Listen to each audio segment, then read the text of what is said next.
Hey everyone, I am Ashley Billington and this is the Campfire. Today we are talking all things for 5A Division 1. After realignment, this district is a mix of DFW area teams and some Waco area squads.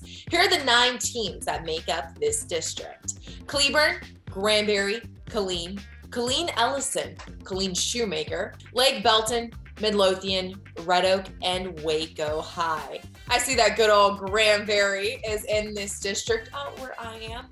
And for those kids, it's going to be some long bus rides in this district. But to be able to play Texas high school football, I'm sure they won't mind.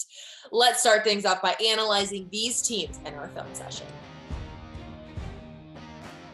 The Dallas-Fort Worth area is the minority in this district. Only 4 of the 9 teams are from DFW, but it doesn't mean those teams won't be a big factor. Midlothian is probably the most talented area team in 4 or 5A. They went 3 rounds deep in the postseason last year and bring back a couple of starting running backs to a solid Panther running game.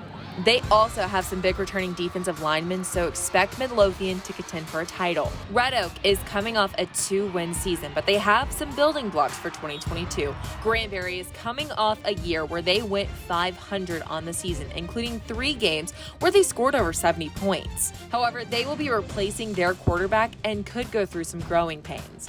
Cleburne will look to improve on a 4-6 season in this new district. As for the 5 out-of-area teams, Lake Belton looks to be the team to beat. The school opened in 2020, and 2 years later, they have one of the best teams in the district. Wide receiver Micah Hudson is considered a top receiver in the country for the class of 2024. The Killeen ISD school all finished under 500 last year, but a change in district foes might be just what the doctor ordered. Meanwhile, Waco High drops down from 11-6A, where they went winless and hopes to compete in their new classification. There should be some really fierce battles in this district on a weekly basis. All right, let's dig even deeper into 4-5A Division 1 as we bring in our Inside High School Sports Insider, Matt Dix, along with producer Ward Fasold in our district breakdown. It is district breakdown time for 5A Division 1. I'm here with Diggs, who always requests me to acknowledge him. You're acknowledged. Let's talk about this 9-team district. We have a lot of teams coming from different directions. How do you feel this one will turn out? Well, when I look at this district, this is probably, and I've covered football for a while now, this is one of the most unique Dallas-ish area, and I put the ish in there because you get real hot and bothered when we talk about these Metroplex area teams and how far we should consider it. But this is one of the most unique districts ever. I don't think I've ever seen a pairing where we're talking about Killeen in a district this big. Never seen anything like this, Ward, and so we are going to have new matchups, new rivalries, and new things to talk about. But at the end of the day, I think that it's going to be more of the Syntex teams that are going to be the big dogs in the top half of the district than the Metroplex teams.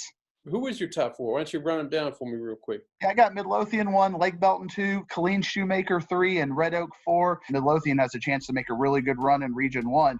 But again, in the second round, they might be playing a team like Amarillo Tascosa, where you get your Spider-Man meme out, and they're both pointing at each other with those triple option offenses. But Midlothian, quality coaching across the board. And you know, it's not that they don't play 7-on-7 and know how to sling the ball around a little bit. They just don't have to, and they play to their strengths, and their strengths are their line. Thank you for joining me, Diggsy, and we will see you later. Dixie and Wiz will have even more on this district on our social media platforms this Wednesday.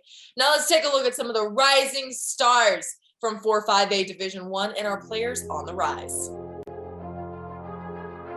The Hawks of Red Oak may not have won a lot last year, but it was not because of the effort of quarterback Jalon Robinson. As a junior, Robinson threw for over 2,000 yards and 19 touchdowns as the Hawks' dual threat signal caller. On the ground, he accounted for 478 yards and 6 more scores. Jalon had great decision-making skills, and you could see him using his legs more this year. And Midlothian's run-happy offense, Diego Benson, is a workhorse in the backfield. Benson carried the rock 187 times as a junior and ran for almost 1,200 yards and 15 touchdowns. The Panthers run a lot of misdirection in their offense, which means Benson needed to make a lot of quick decisions. He is a great mixture of power and speed, which makes him a dangerous running back in this district. Going into his junior year, Jaden Rogers is the main cog in the Granbury ground attack. As a sophomore, Rogers ran for 1,100 yards and 10 touchdowns while averaging 8 yards per carry. He will need to have another solid year like that if the Pirates are to contend in this 9-team district. Javion Wilcox plays both ways for Lake Belton, but it's on defense where he's the happiest. The senior loves to hit people, and it shows on the field. Wilcox is a safety for the Broncos, but last year he made 96 tackles and forced a fumble as well. Javion will be taking his talents to Baylor after his senior season. These guys have some serious talent, but it's not just the players who are excelling on the field, it's their coaches as well. Our Ward Fasold caught up with Midlothian head coach Doug Wendell to talk about the new opponents the Panthers will face in district play and much, much more in our Media Day segment. All right, it's Media Day, and we are talking with Midlothian head coach Doug Wendell. Coach, first of all, thanks for joining us, and second of all, what do you think about this new 4-5A Division One district? You're going to be doing some traveling, it looks like, out of the Metroplex.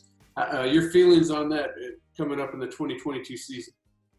I'm really intrigued by the district. I think it's an exciting district. I think it'll be fun for all 9 teams. A lot of people in the Metroplex probably don't know that much about the people that will be playing, but we've done some research. And I feel like it's going to be a very competitive district. I think you got 9 teams that expect to be in the playoffs, which makes it a fun deal. I think you've got 5 teams that probably feel like they have a great chance of winning the district, and so I think it ought to be a lot of fun. It's a nice balance for us. We've played Red Oak, I think 5 times since I've been here over the last 7 years, and we were in the district with Cleburne, not this go round, but the go round before, and had 2 really good battles with them. And we played Shoemaker non-district a few years ago, so have a little bit of familiarity with Shoemaker and quite a bit of familiarity with Cleburne and Red Oak, and then know nothing about the others. So or haven't at least played them on the field. You talked about going into last year, not sure what you got, but this year you certainly know what you got at certain positions. Yeah, we feel really good. Obviously, our running back spot with Diego Benson is a 2-year starter coming back. He's had over 2,500 yards and over 25 touchdowns, I believe. And then Jordan Richburg has had a great junior year and explosive and fits in our offense with what we do. Kind of got to decide what we're going to do at quarterback. Chad Regal did some good stuff last year, a good athlete. Needs to play several positions for us, needs to touch the ball. So we kind of got to see how that plays itself out in spring. Well, thank you for joining me, Coach, and good luck to district play. I hope you get a chance of that district title. Thank you so much. Those Panthers went 3 rounds deep in the postseason last year. I cannot wait to see how head coach Wendell and his guys fare in this new district. We'll post the entire interview on all of our social media on Friday this week. That's going to do it for this show. Next week, we head into District 5-5A Division 1. That's another district with a complete facelift from last year. You can keep up with everything on the high school football scene on our Facebook, Twitter, Instagram, and YouTube accounts. Until next time, I am Ashley Goldington, and thank you for watching the Campfire.